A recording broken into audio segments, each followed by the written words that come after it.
Code Talker, Chapter 25, In Sight of Suribachi, page 176.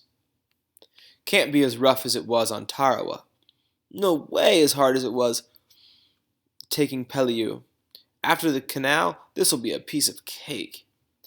Those are some of the things my Marine buddies said on our way to Iwo Jima. They'd been through the fighting that made those other Pacific islands feel like little bits of hell on earth. They'd struggled out of sinking landing craft, stormed the beaches while machine gun fire tore up the sand around their feet, heard the terrible sound of air being ripped apart around them by pieces of whirling metal, seen buddies killed right next to them. There was no way this little piece of volcanic garbage could be as bad as what they'd been through. They were right. Iwo Jima wasn't like those other islands that seemed like bad dreams. It was the worst nightmare of all. It wasn't the fault of our commanders. Iwo Jima wasn't just, quote, softened up for a few days before D-Day. It was pulverized.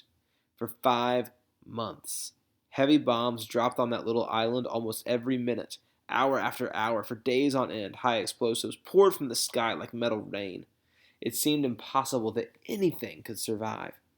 What command didn't know was how deep the enemy had dug into the island. Page 177.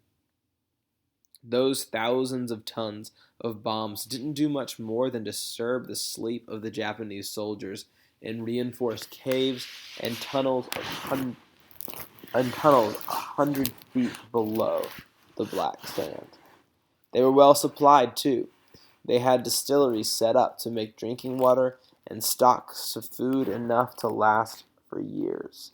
In fact, grandchildren, when we finally took the island and began exploring the deserted Japanese positions, we Marines found something that made us feel especially angry. We were looking through a cave when the beam of my flashlight caught the glint of metal. "I cannot believe this," I said. "Well, I'll be danged," Georgia Boy said. There, stacked from floor to ceiling, were thousands and thousands of boxes of canned goods. There was everything from beans and meat to fruit cocktail, just like those canned goods we Navajos had gotten together on our food drive to help the poor earthquake victims. All of those cases were clearly marked on the side in English, USA Food Relief. It was indeed the very same food donated by Americans to Japan before the war. The Japanese military government had stolen it from their own hungry people.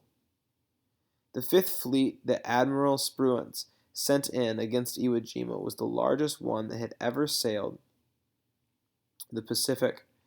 12 aircraft carriers and 44 destroyers, 44 transport ships, 30 minesweepers, and many other vessels. 464 ships in all.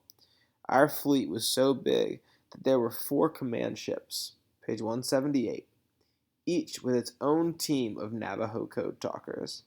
There were also non-Navajo teams sending and receiving messages in Morse code on the command ships and among the landing forces.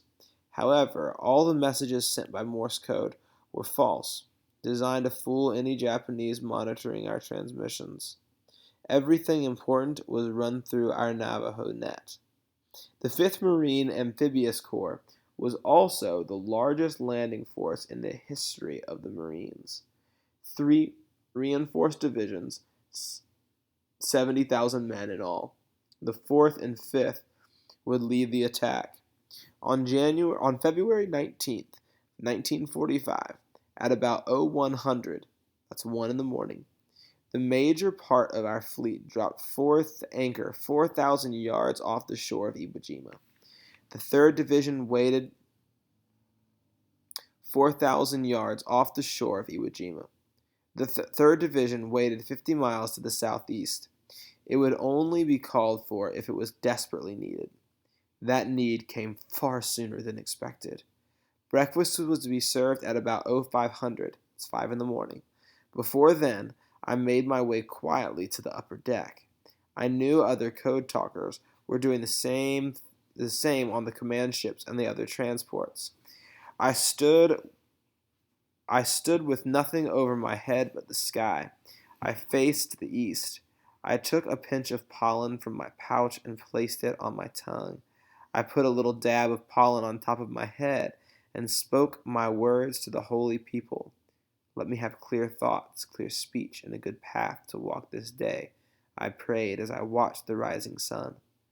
Breakfast, as always, was a big one. There was a tradition back then of serving every Marine a T-bone steak, eggs, and biscuits with lots of gravy and as much coffee as he could drink before getting into his landing craft. The idea was that a Marine needed the energy from that food to go into battle. Page 179. Enjoy your last meal, Leatherneck, said the cook who served me. I smiled and nodded to him. It was part of a ritual our cooks follows. Calling it our last meal was a way of wishing us good luck. Most Marines ate as much as they could of that big breakfast, but not me. I took two really big slices of bread, stuck my steak in between them, wrapped it up, and stashed it in my combat pack. I had plenty of reasons for doing that. I wasn't feeling hungry yet. Plus, I had seen what happened to a lot of those breakfasts eaten by keyed up Marines who had to get into boats, being rocked back and forth by the waves. You learned not to stand in front of a jarhead whose face was turning green. His breakfast was about to become fish food. Another reason for not eating before heading into combat was something no one wanted to talk about.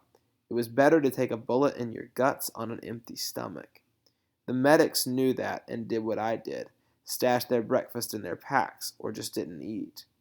My main reason, though, for packing away that steak was that I figured I'd need it later. I learned what it was like to be pinned down in a foxhole for hours on end with nothing to chew on but your last sea rations. If that happened on Iwo, I'd be happy to have a steak sandwich in my pack.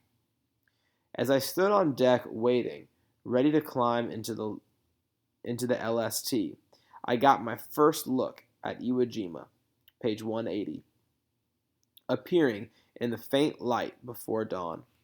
Looming the shape The looming shape of Suribachi made the hair stand up on the back of my neck.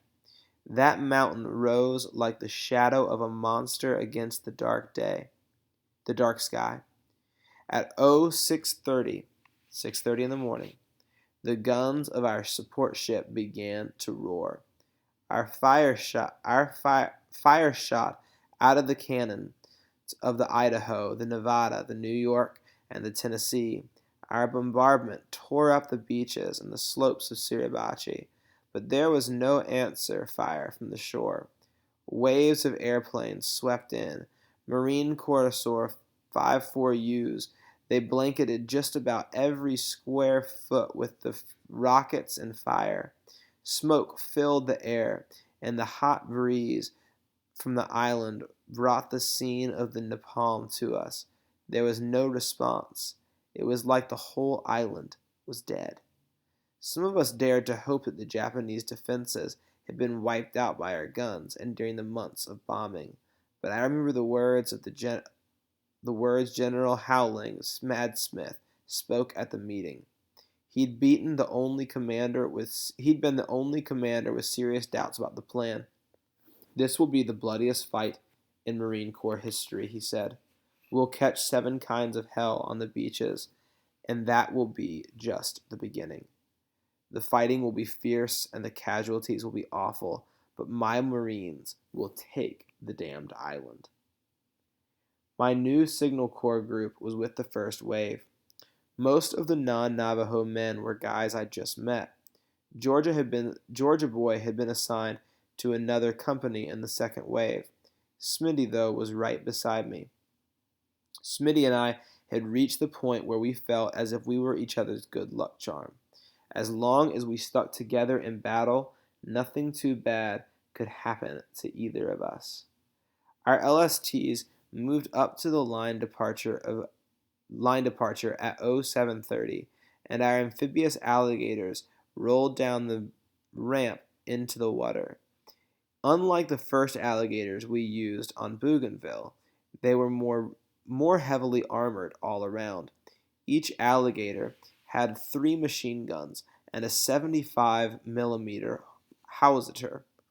After unloading us on the beach, our alligators were supposed to crawl inland another 50 yards to form a line of fire protecting the men who came after us.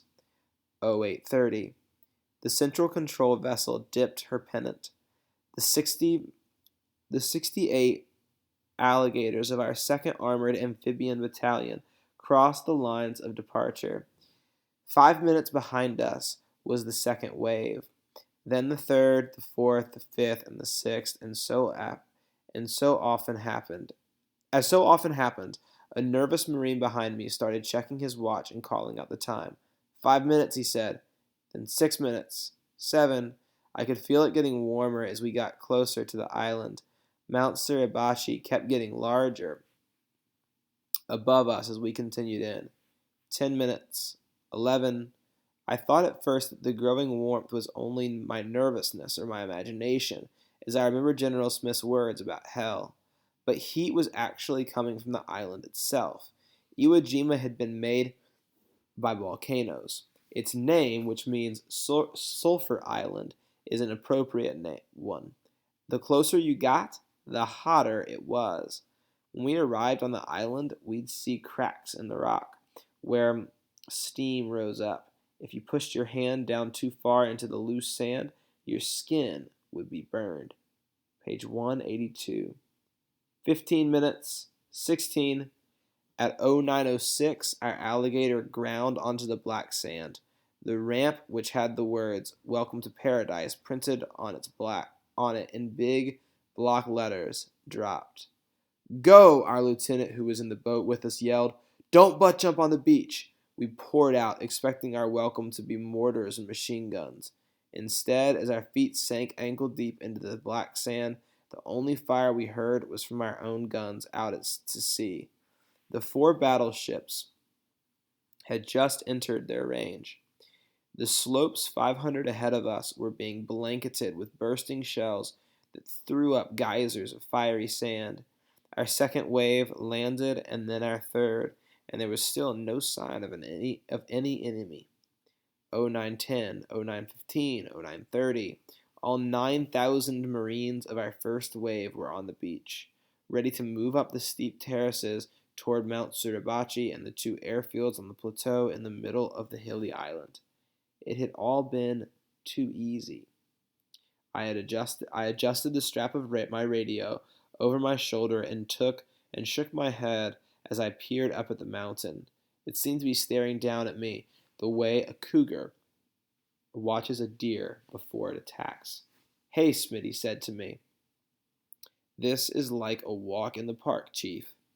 Then the Japanese sprung their trap.